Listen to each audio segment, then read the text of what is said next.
我奶奶老油了嘛。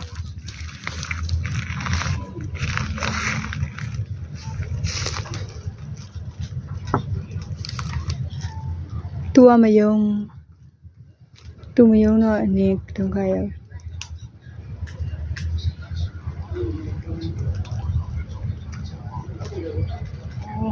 开年久了。回来接吧嘛就。久干啥嘞？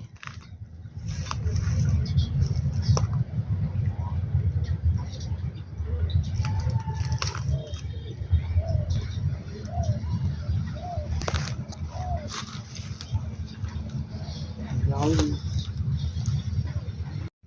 好。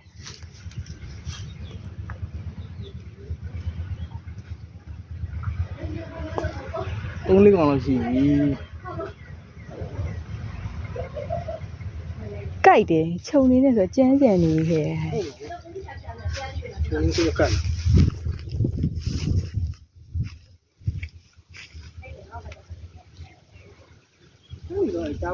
ခုလိုပဲမယ်